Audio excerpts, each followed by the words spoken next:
Finally 3 घंटे की journey के बाद हम लोग पहुँच ही गए। एत्ते कुहतुनि आउ एत्ते बाट पूरा बोर लगिला। ता भिତରେ 2-4 ଜାଗା ରହିକିନା ଆଡ଼ୁ ସାଡ଼ୁ ଖାଇ ଖୁଇକିନା ଆସିଲା ପରେ କିନ୍ତୁ ତାପରେ ଯେଉଁ ଲୁକ୍ଟା ଆପଣ ଦେଖିଲେ ଏତେ ସୁନ୍ଦର ଦେଖାଯାଉଛି। ମାୟାପୁରୀ ଯେଉଁ କହୁଛନ୍ତି ୟାକୁ, ଏ ପୁରା ଯେଉଁ ସି ଗ୍ରୀନ୍ଟା ହେଇଛି ଏତେ ସୁନ୍ଦର ଦେଖାଯାଉଛି। ଆଉ ସେ ଉପରଟା ତ କ'ଣ କହୁଛନ୍ତି, କ'ଣ ସୁନାର ହେଇଛି, ସୁନାର କି ପିତ୍ତଳର ଅବଶ୍ୟ କହୁଛନ୍ତି। ଏଠି ଆର୍ମିର ମାନେ ଗାଡ଼ି ବି ରହିଯାଇଛି, ଲୋକଙ୍କୁ ଜଗୁଛନ୍ତି। ଏଠି ନରସିଂହାଙ୍କର ଯେଉଁ ବେଶଟା ହେଉଛି ତାର ଏଠି ପିକ୍ଚରଟା ଆଡ଼୍ କରାହେଇଛି।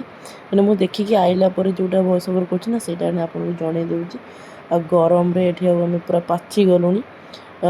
ଭିତରକୁ ତ ମୋବାଇଲ୍ ଆଲାଉ ନଥିଲା। ଏଠି ଏଇନା ଚପଲ ଫପଲ ଆମେ ଦେଇକିନା ପଶିଗଲୁ। ତାପରେ ଏଠୁ ଆଇଲା ପରେ ସବୁ ଚପଲ ଫୋନ୍ ଆଇଲା ପରେ ଏଠି ଆମେ ଗୋଟେ ରେଷ୍ଟୁରାଣ୍ଟକୁ ଚାଲିଲୁ, ଟିକେ ଖାଇଦେବୁ ପେଟ ପୂଜାଟା କରିବାକୁ। ସେଠି ଆଉ ବି ମିଳୁଛି ପ୍ରସାଦ, କିନ୍ତୁ ଲାଇନ୍ ଲଗାଇବାକୁ ଆମର ଆଉ ପେସେନ୍ସ ନାହିଁ।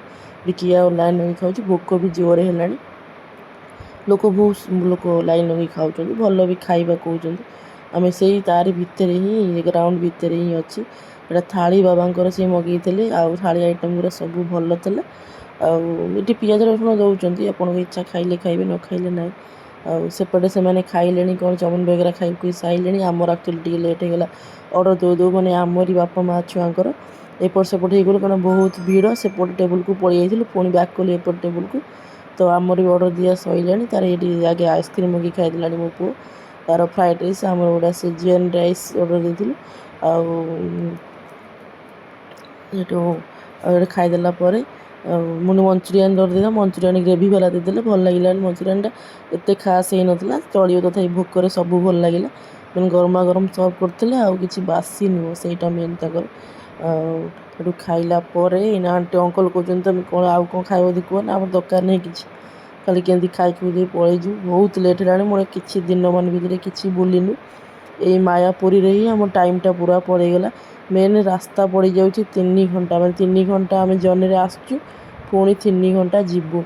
ତାପରେ ଏଇନା ଯିବୁ କେଉଁଠିକି ଦେଖିବାକୁ, କ'ଣ କେଉଁଠି ଗୋଟେ ଯେଉଁ କ'ଣ କହୁଛନ୍ତି ତାକୁ, ଏଇ ଯେଉଁ ଗୋମାତାଙ୍କୁ ଦେଖିବାକୁ ଯିବୁ ବୋଲି ବାହାରିଲୁ। ଦେଖନ୍ତୁ କେତେ କେତେ ବଡ଼ ଗୋମାତା ରହୁଛନ୍ତି ଏଇଠି। ତାଙ୍କୁ ମାନେ ସେବା କରିବାଟା କେତେ ବଡ଼ ପୁଣ୍ୟ କାମ କରୁଛନ୍ତି। ଆମେ ଟିକେ ଦର୍ଶନ କରିଦେଲୁ। ତାଙ୍କ ସେବା କାମ ସରିଲା ପରେ ଏଠି ଗୋଟେ ଆଇସ୍କ୍ରିମ୍ ଖାଇଦେଲୁ। ଇଆଡ଼କୁ ଆସିଲା ପରେ ତାପରେ ଆଇସ୍କ୍ରିମ୍ ଖାଇ ଦେଇକି ଆମେ ବାହାରି ଗଲୁ ଦକ୍ଷିଣେଶ୍ୱରୀ କାଳୀ ମନ୍ଦିରକୁ, ମାଆଙ୍କ ପାଖକୁ। ଜଷ୍ଟ ଆମେ 5:30-6ଟା ବେଳେ ଯାଇ ପହଞ୍ଚିଲୁ। ପୁରା ସୁନ୍ଦର ଦେଖାଯାଉଥିଲା। ଆଉ ଟିକେ ରେଡ଼ି ରହିଲା ପରେ ରାତିରେ ଯେଉଁ ଭିୟୁଟା ତାର ବଢ଼ିଆ ଆସିବ। ଆଉ ତା ପାଖରେ କିଛି ସପ୍ ଗୁଡ଼ା ଥିଲା, ଆମେ ସେଠି ବୁଲିଲୁ। ଏ ସପ୍ରେ ଦେଖିବାକୁ ମୋତେ ବଢ଼ିଆ ଲାଗେ। ଏଠି ମାଆଙ୍କର ସବୁ ପ୍ରକାର ମୂର୍ତ୍ତି ଅଛି, ଆପଣମାନେ ନେଇପାରିବେ ଆଇଲେ। ଆଉ ସେମିତି କିଛି ରେଟ୍ ଫେଟ୍ ଆମେ କିଛି ବୁଝାବୁଝି କରିନୁ। ଅବଶ୍ୟ ଯିଏ ନେବ ସିଏ ସିନା ବାର୍ଗେନିଂ କରି କ'ଣ ନେବ। ଆଉ ସବୁ କିଛି ଥିଲା, ସୁନ୍ଦର ସୁନ୍ଦର ସବୁ ଜିନିଷ ମାର୍କେଟରେ ମୁଁ ଦେଖାଇ ଦେଉଛି, ଟିକେ ବୁଲେଇ ଦେଉଛି। ମାଆଙ୍କ ବଢ଼ିଆ ବଢ଼ିଆ ସୁନ୍ଦର ସୁନ୍ଦର ମୂର୍ତ୍ତି ଅଛି। ଶଙ୍ଖ ଶଙ୍ଖା ଯିଏ ପିନ୍ଧେ ସେ ନେବ। ଆଉ ମୁଁ ତ ପିନ୍ଧେ ନା, ମୁଁ ତାକୁ ନିଏ ନା। ମାଆଙ୍କ ସୁନ୍ଦର ମୂର୍ତ୍ତିଟା ମୁଁ ପାଖରୁ ଆପଣଙ୍କୁ ଦେଖାଇ ଦେଉଛି, କି କ୍ୟୁଟ୍ ଲାଗିଲା ମୋତେ ମୂର୍ତ୍ତିଟା। ଦେଖନ୍ତୁ ତାପରେ ସନ୍ଧ୍ୟା ହେଲା ପରେ ମାଆଙ୍କ ମନ୍ଦିରର ଲୁକ୍ଟା କେତେ ସୁନ୍ଦର ଦେଖାଯାଉଛି।